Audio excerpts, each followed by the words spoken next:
আসিফ মাহমুদ সজীব ভুঁইয়া সরে দাঁড়ানোর মাত্র কদিন হলো। তারপর ক্রীড়া উপদেষ্টার দায়িত্ব নিয়েছেন আসিফ নজরুল। তবে দায়িত্ব নেওয়ার পরপরই কঠিন সব বাউন্সার সামলাতে হচ্ছে তাকে। এর মধ্যেই সবচেয়ে কঠিন পরিস্থিতি তৈরি হয়েছে টি-20 বিশ্বকাপকে ঘিরে। এবার টি-20 বিশ্বকাপে অংশগ্রহণের বিষয়ে ক্রিকেটারদের সাথে বৈঠকে বসতে চলেছেন তিনি। এদিকে আমিনুল ইসলাম বুলবুল জানিয়েছেন, বিশ্বকাপ খেলার জন্য একটি মিরাকলের আশায় তিনি। আইসিসি বাংলাদেশকে জানিয়েছে, মুস্তাফিজুর রহমানকে আইপিএল থেকে বাদ দেওয়া বিচ্ছিন্ন ঘটনা এবং এ কারণে বিশ্বকাপ ভারতে খেলতে না চাওয়ার কারণ যৌক্তিক নয়।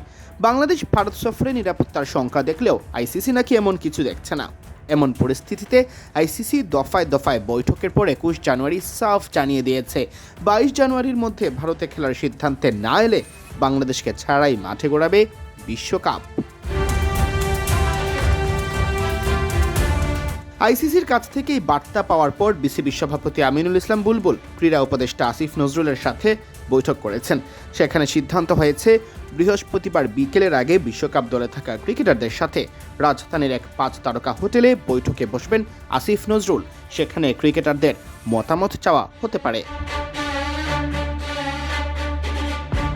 লিটন মুস্তাফিজরা যদি বিশ্বকাপ ভারতে গিয়ে খেলতে চান, তাহলে বাংলাদেশ তাদের অবস্থান পরিবর্তন করবে কিনা তাই আপাতত বড় প্রশ্ন।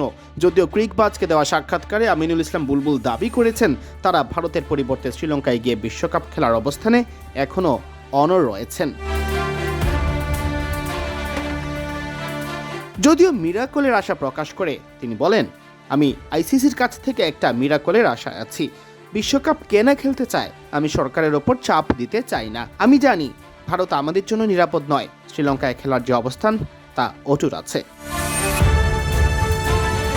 শেষ পর্যন্ত বাংলাদেশ কঠোর অবস্থান থেকে সরে এসে ভারতেই বিশ্বকাপ খেলবে নাকি বিশ্বকাপ বর্জনের মতো চমকপ্রদ সিদ্ধান্তের পথে হাঁটবে, তা আজই জানা যাবে।